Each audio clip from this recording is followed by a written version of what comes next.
लो गजल वालों का असलूब समझते होंगे, चांद कहते हैं किसे खूब समझते होंगे, इतनी मिलती है मेरी गजलों से सूरत तेरी, लोग तुझको मेरा महबूब समझते होंगे।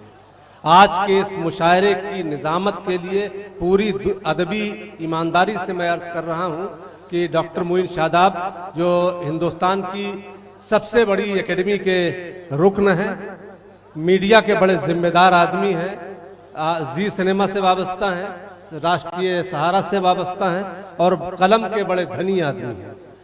हम सब ने ये ख्वाहिश जाहिर की कि आज के मुशायरे की निज़ामत उनको सुपुर्द की जाए। मैंने बशीर बद्र साहब के 4 मिसरों से ये गुजारिश की है कि वो सचमुच गज़ल की तरह लगते भी हैं। आपसे गुजारिश है कि मैं शेर ख़त्म करूं और उन तालियों से उनको आप बुलाएं कि 100 चांद भी चमकेंगे तो क्या बात बनेगी, तुम आओ तो इस रात की औकात बनेगी।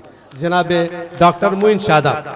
आज के इस मुशायरे के सदर आली वक़ार मोहतरम परवेज़ अहमद फलाही साहब, मेहमान खुसूसी मोहतरम वसीम अहमद साहब वज़ीर मुमलिकत, मोहतरम शम्सुज़्ज़मा साहब, आलमगीर शेख साहब, नदीम अहमद शेख साहब, निसार अहमद साहब सरपरस्त मुशायरा, मोहतरम जमशेद अहमद अबू सुफियान शेख साहब कन्वीनर मुशायरा, चेयरमैन मुशायरा मोहम्मद शाहिद शमशाद अहमद शेख साहब, मोहतरम डॉक्टर गुफरान नासिर खां साहब जनरल सेक्रेटरी, मोहतरम नूर आलम पप्पू सुल्तान अहमद शेख साहब मुआविन, नज़ीर अहमद हाफिज़ मुश्ताक अहमद शेख साहब, इरफान अहमद शेख साहब, मोहतरम रईस अंसारी साहब, भाई अंजुम बाराबंकी साहब और बेदार मगज़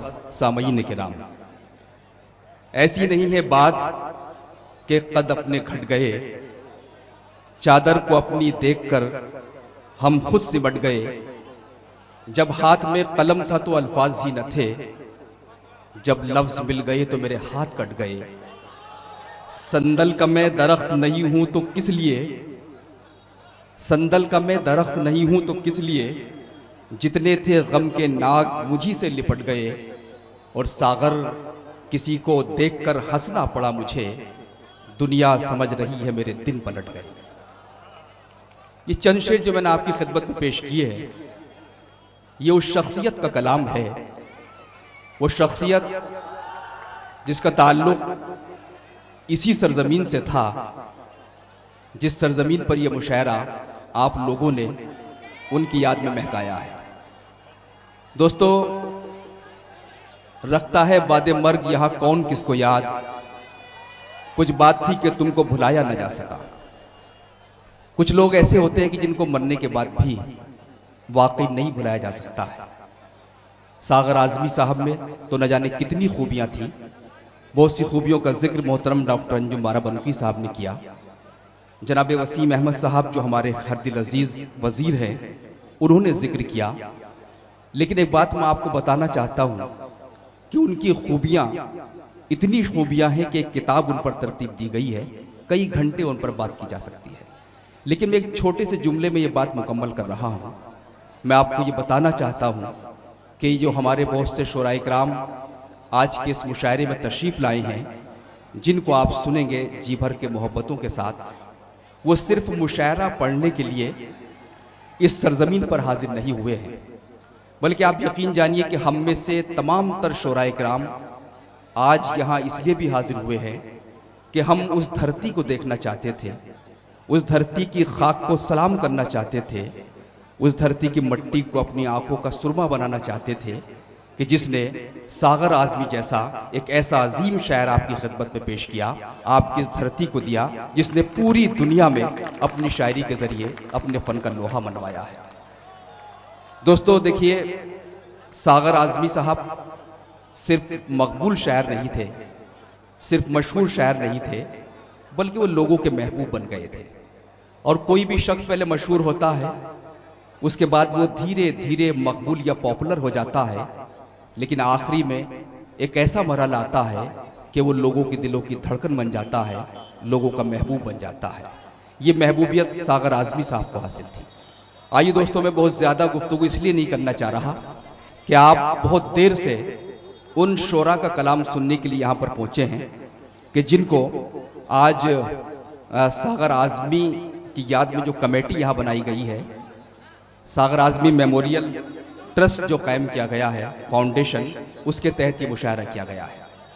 मैं इधर के चंद दोस्तों से जो हमारे नौजवान हैं उनसे सिर्फ ये गुजारिश करना चाहता हूँ, वो बिल्कुल अभी नौजवान हैं, कि थोड़ा सा आप कदर सुकून से काम लीजिए।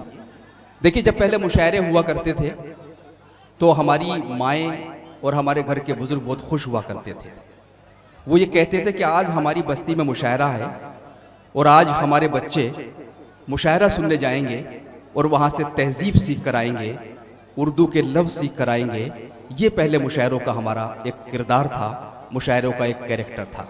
मैं समझता हूँ कि आज का ये मुशायरा जो जनाब सागर आज़मी साहब की याद में मुनक्किद किया जा रहा है, वो दूसरे मुशायरों से इसलिए मुख्तलिफ होगा कि इसकी एक बड़ी अहमियत है। इसलिए कि जो लोग मुशायरा करा रहे हैं उन सब की भी अपनी अहमियत है, जिनका जिक्र मैंने किया। वसीम अहमद साहब आपके इलाके के ज़रूर हैं, लेकिन आप यकीन जानिए कि जहाँ जहाँ सियासी दानिश्वर लोग बसते हैं दुनिया में, वो वसीम अहमद साहब की शख्सियत से पूरी तरह वाकिफ़ है। एक बड़ा काम उन्होंने किया है कि सागर आज़मी रोड जो मेन रोड से अंदर तक आपकी बस्ती तक आता है, उस रोड को उन्होंने कायम कराया और आज उसका इफ्तिताह भी हुआ। मैं चाहता हूँ कि एक बार ज़ोरदार तालियां इस अजीम काम के लिए कि वसीम अहमद साहब ने एक बड़ा काम अंजाम दिया है। आइए हज़रात, मैं अर्ज़ कर रहा था कि मुशायरा तहजीब का इदारा हुआ करता है। आप मनोरंजन या तफरी कहीं भी जाकर कर सकते हैं। आजकल तो आपकी जेब में तफरी पड़ी हुई है, आप मोबाइल निकालिए, गाने सुनिए, डांस देखिए, एक से एक बेहुदा चीज़ देखिए, फिर आप मुशायरों में क्यों आते हैं? मुशायरों में हम सिर्फ इसलिए आते हैं कि मुशायरा हमारी सदियों की तहजीब है, हमारे बुज़ुर्गों की अमानत है, जिसको हम बचाए रखना चाहते हैं। और मैं समझता हूँ कि आज़मगढ़ जो पूरी दुनिया में न सिर्फ शायरी के हवाले से बल्कि शायरी किस तरह सुनी जाती है, इस हवाले से भी बहुत मशहूर है। जब मजमा ज़्यादा होता है तो उसमें ये इंतशार का आलम कोई ख़ास बात नहीं है। जब तक ये मजमा सेट होगा, लोग बैठेंगे, ये इंतशार रहेगा। लेकिन जैसे जैसे धीरे धीरे रात आगे बढ़ेगी और लोग अपनी नशिस्तें इख्तियार कर लेंगे, उसके बाद शोरा होंगे और आप होंगे। मैं समझता हूँ कि आज का ये मुशायरा बहुत तारीख़ी मुशायरा साबित होगा। आइए मुशायरे का सीधे सीधे आगाज़ करते हैं। हमारी एक रिवायत है कि हम मुशायरों का आगाज़ किसी मकामी शायर से कराया करते हैं। ये मेज़बानी का एक तरीक़ा हुआ करता है। मेरी नज़र इस वक्त जिस शायर पर पहुँच रही है उसका ताल्लुक़ इसी सरज़मीन से है, यही नज़दीक में उनका एक उनकी बस्ती है, लेकिन वो काफ़ी तवील अरसे से दिल्ली में मुकीम है और वहाँ केमिस्ट्री पढ़ाते हैं। आप देखिए, केमिस्ट्री का कोई शख्स किस तरह से अपने एहसास की नज़ाकत को बचाकर शायरी करता है, गज़ल कहता है, ये यकीनन देखने की बात होगी। उनकी एक खूबी और है कि उनके पास बहुत से ऐसे तरन्नुम भी हैं जो हमें सागर आज़मी साहब की याद भी दिला सकते हैं। सागर आज़मी साहब इस इलाके के गीत पूरी दुनिया में पहुंचाते थे। मैं समझता हूं कि एक आध गीत अगर वो उस मौके पर पेश करेंगे तो सागर आज़मी साहब की याद ताज़ा हो जाएगी। आइए दोस्तों, मैं आवाज़ देना चाहता हूं जनाब अख्तर आज़मी साहब को, जो आपके अपने शायर हैं, लेकिन न सिर्फ दिल्ली बल्कि दिल्ली के बाहर भी अपनी आवाज़ के ज़रिए, अपनी शायरी के ज़रिए लोगों के जहनों तक पहुंच रहे हैं। मैं उनसे गुजारिश कर रहा हूं, आप तालियों से इस्तकबाल कीजिए। अख्तर आज़मी साहब से जी भर के उनका कलाम सुनिए, उसके बाद दिगर शोरा आपकी खिदमत में होंगे। जनाब अख्तर आज़मी साहब तशरीफ़ लाएँ।